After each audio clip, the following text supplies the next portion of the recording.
আমার উপাসনা করো। খুব ভালো, খুব ভালো। কিভাবে? তাহলে এতে ভুলটা কোথায়? না, অপেক্ষা করুন, শুনুন শুনুন, প্রথমে আমাকে শেষ করতে দিন, তারপর আপনি উত্তর দেবেন। এই 4টি বিষয় কি বাইবেলে উল্লেখ আছে? যখন তিনি স্বর্গে আরোহণ করলেন তখন পবিত্র আত্মায়। আমি এটা সহ্য করব না, আপনি নিজের কথা বসিয়ে দিচ্ছেন। আমরা তাদেরকে তিনি ব্যক্তিবাচক তিনি হিসেবে উল্লেখ করি। তিনি একজন মানুষ। আমার নাম ডায়ানা, আমি একজন ছাত্রী এবং আমার প্রশ্ন হলো, গুহায় ফেরেশতা জিবরাইল আলাইহিসসালাম যখন মুহাম্মদ সাল্লাল্লাহু আলাইহি সাল্লামের কাছে আসলেন তখন তিনি ভয় পেয়েছিলেন কেন? বোন খুব ভালো একটি প্রশ্ন করেছেন, যে যখন ফেরেশতা জিবরাইল আলাইহিস সালাম প্রথমবার মুহাম্মদ সাল্লাল্লাহু আলাইহি সাল্লামের কাছে এসেছিলেন, যখন তার উপর প্রথম ওহী নাজিল হয়েছিল, তখন তিনি ভয় পেয়েছিলেন কেন? কারণ তিনি এমন কিছু আশা করেননি। তিনি কখনোই আশা করেননি যে কোনো ফেরেশতা আসবে।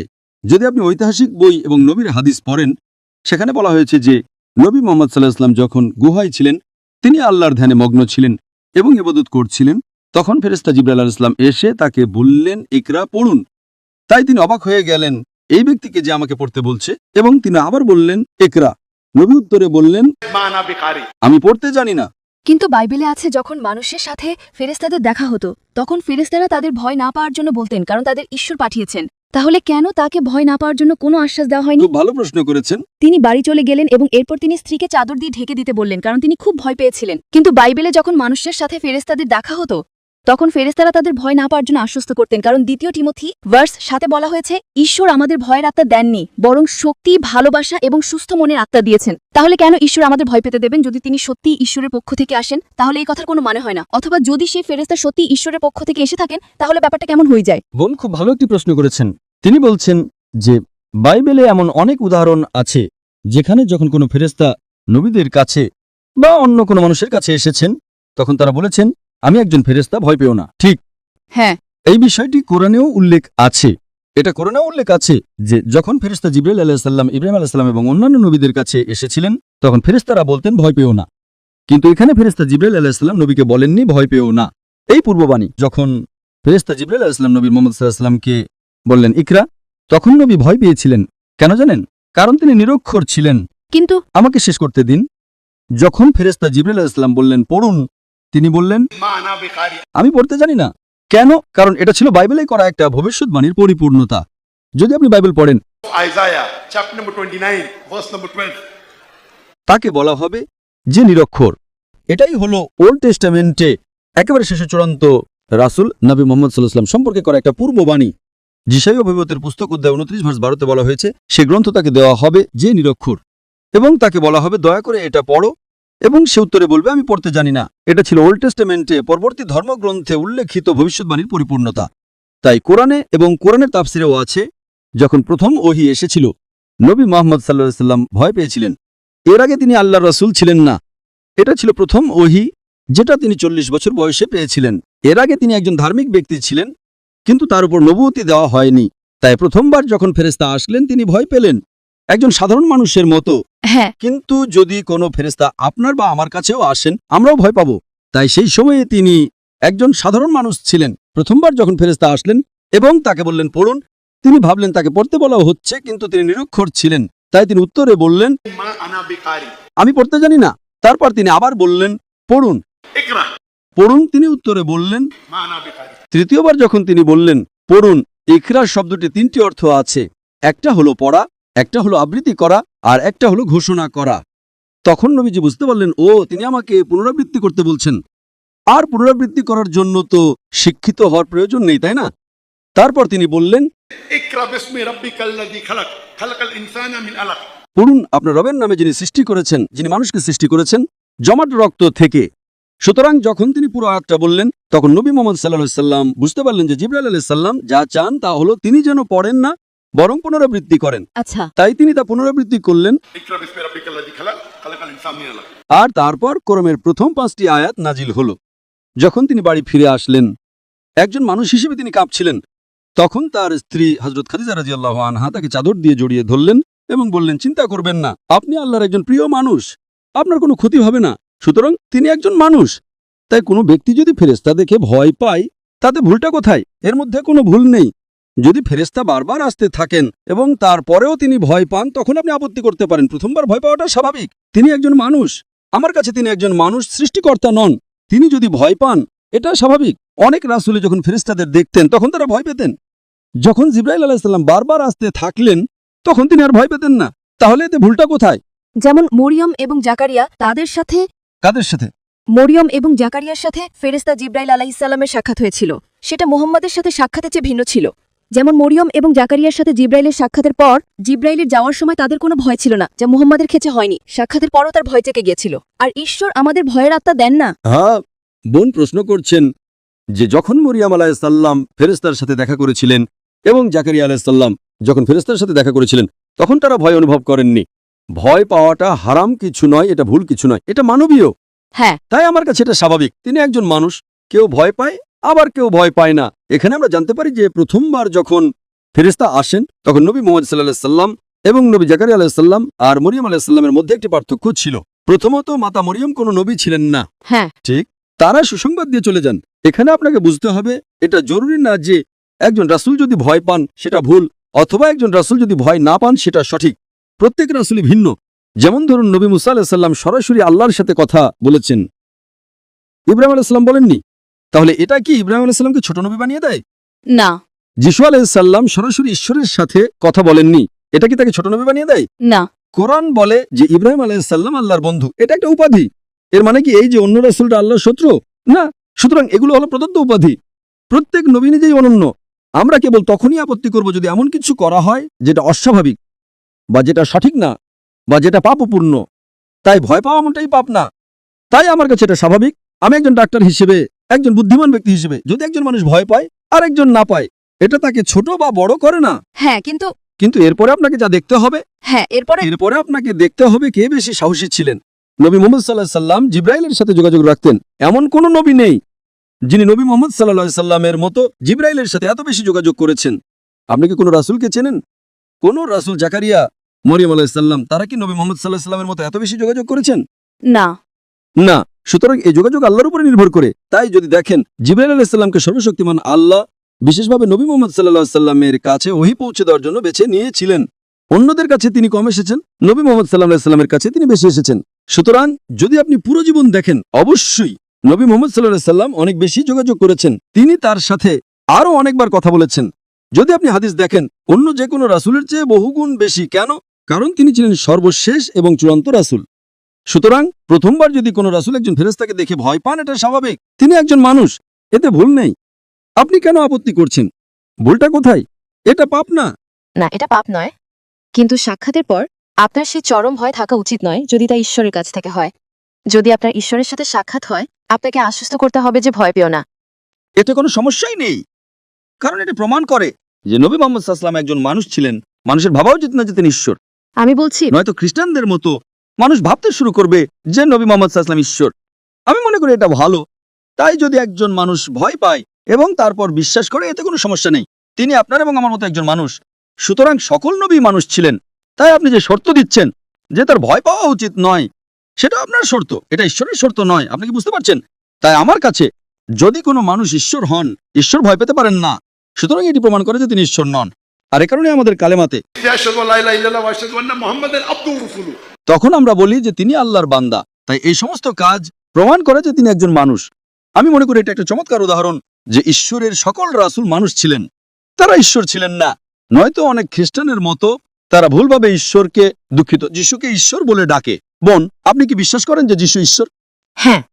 আপনি কি বাইবেলের কোথাও থেকে একটাও প্রমাণ দেখাতে পারবেন যেখানে যিশু খ্রিস্ট আলাইহিস সালাম নিজেই বলেছেন যে আমি ঈশ্বর, অথবা যেখানে তিনি বলেছেন আমার উপাসনা করো? না, এমন কোনো সরাসরি অনুচ্ছেদ নেই যেখানে তিনি বলেছেন যে আমি ঈশ্বর, আমার উপাসনা করো। এমন কোনো সরাসরি অনুচ্ছেদ নেই। আমি শুনতে পাচ্ছি না বোন। এমন কোনো সরাসরি শ্লোক নেই যেখানে যিশু বলেছেন আমি ঈশ্বর, আমার উপাসনা করো। খুব ভালো, খুব ভালো, কিন্তু তিনি নিজেকে খুব ভালো। তার মানে বোন স্বীকার করেছেন যে বাইবেলের কোথাও এমন একটি উক্তি নেই যেখানে যিশু খ্রিস্ট আলাইহিস সালাম নিজেই বলেছেন আমি ঈশ্বর, তবুও আপনি তার উপাসনা করেন। সরাসরি এমন কিছু নেই। তার মানে আপনি যিশু আলাইহিস সালামকে অনুসরণ করছেন না। যিশু আলাইহিস সালাম বলেছেন আমি নিজে থেকে কিছুই করতে পারি না, আমি যেমন শুনি তেমন বিচার করি, এবং আমার বিচার ন্যায়, কারণ আমি আমার ইচ্ছা খুঁজি না, বরং আমার পিতার ইচ্ছা খুঁজি। সেই তরুণ ছেলেটি যে বক্তব্য দিয়েছিল ঠিক একই, কিন্তু সে বুঝতে পারেনি। তার সমস্যা ছিল, জানেন তো? কিন্তু অনেক শ্লোকে তিনি বলেছেন যে আমি ঈশ্বর। সরাসরি না হলেও তিনি বলেছেন যদি তোমরা আমাকে ভালোবাসো তবে আমার আদেশ পালন করবে। বোন, আপনাকে সকল রাসূলের আদেশ পালন করতে হবে, শুধু যিশুর, ঈসা আলাইহিস সালামের কেন? ইব্রাহিম আলাইহিস সালাম, মুসা আলাইহিস সালামের কি তাদের অনুসরণ করতে হবে না? ইব্রাহিম আলাইহিস সালাম কি ঈশ্বরের রাসূল ছিলেন না? মুসা আলাইহিস সালাম কি ঈশ্বরের নবী ছিলেন না? তিনি ছিলেন। তাহলে কি আপনাকে আদেশ পালন করতে হবে না? হ্যাঁ। তাহলে পার্থক্যটা কোথায়? যিশু আলাইহিস সালামও একজন রাসূল ছিলেন। আমরা তাকে ভালোবাসি, আমরা তাকে সম্মান করি, কিন্তু আমরা তার উপাসনা করি না। আমি তার উপাসনা করি। আপনি কেন তার উপাসনা করেন? আরেকটি প্রশ্ন, ইসলামে আপনারা যখন নামাজ পড়েন তখন কেন একটি নির্দিষ্ট দিকে মুখ করতে হয় এবং আরবিতে প্রার্থনা করতে হয়? আর আরবি কেন মূল ভাষা? বোন, যদি আমি আপনার প্রশ্নটি ঠিকমতো শুনে থাকি, আপনি বলেছেন যে আপনারা যখন নামাজ পড়েন তখন একটি নির্দিষ্ট দিকে ফিরে নামাজ পড়েন। হ্যাঁ। আমরা কেন সেদিকে ফিরে নামাজ পড়ি, এটাই কি আপনার প্রশ্ন? হ্যাঁ। খুব ভালো প্রশ্ন।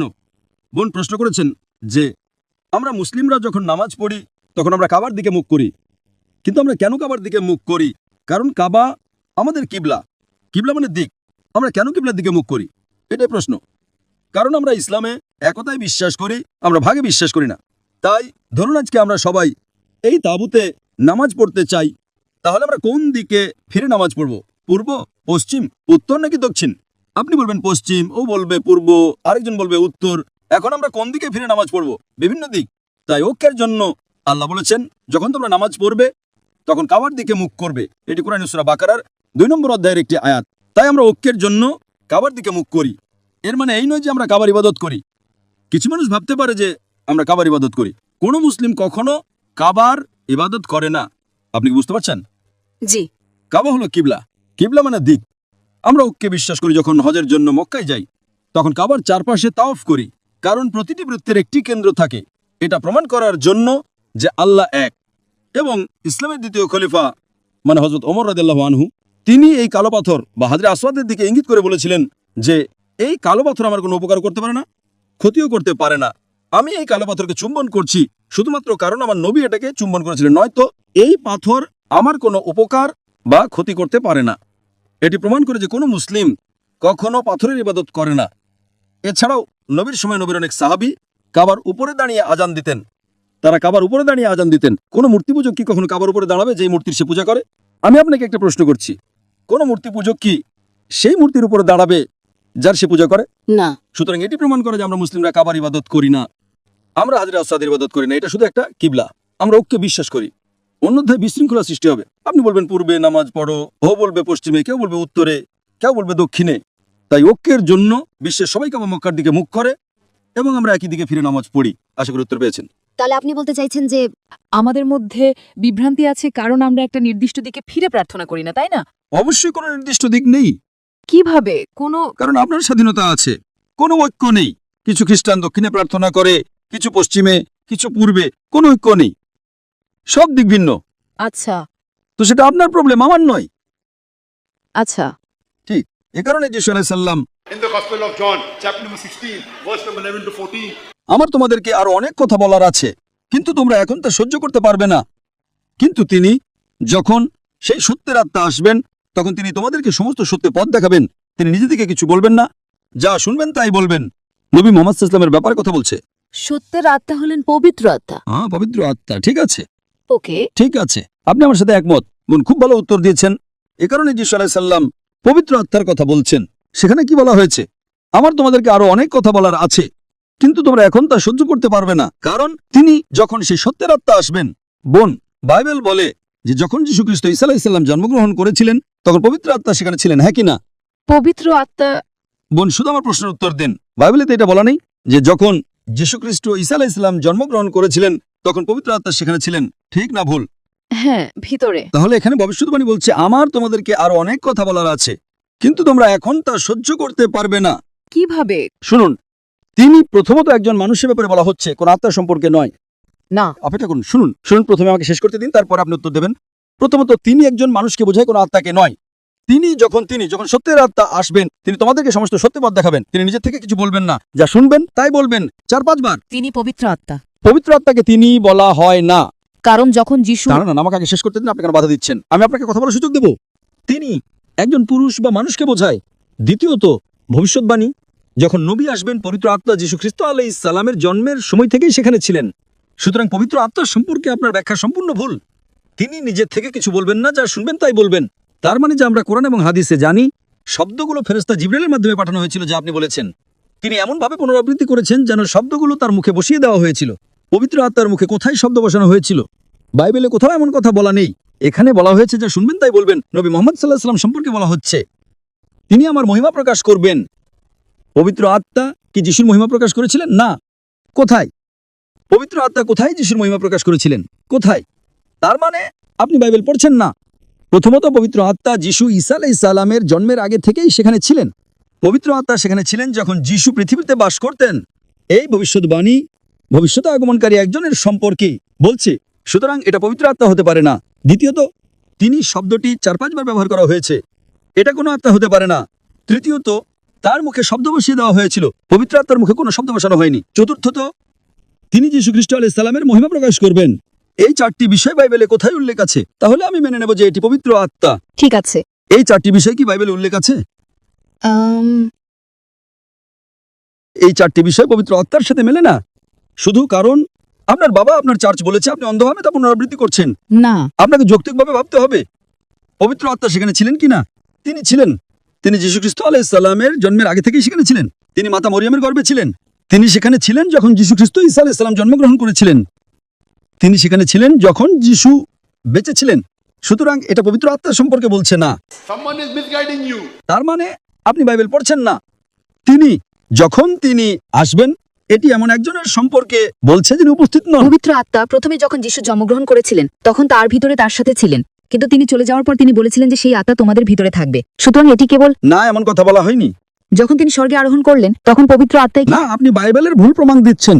বাইবেল বলে যীশু খ্রিস্ট বলেছেন, আমার তোমাদেরকে আরো অনেক কথা বলার আছে, কিন্তু তোমরা এখন তা সহ্য করতে পারবে না, কারণ তিনি যখন সত্যের আত্মা আসবেন, তার মানে তিনি তার ভেতরে থাকতে পারেন না। তাহলে কি যীশু মিথ্যা বলছেন?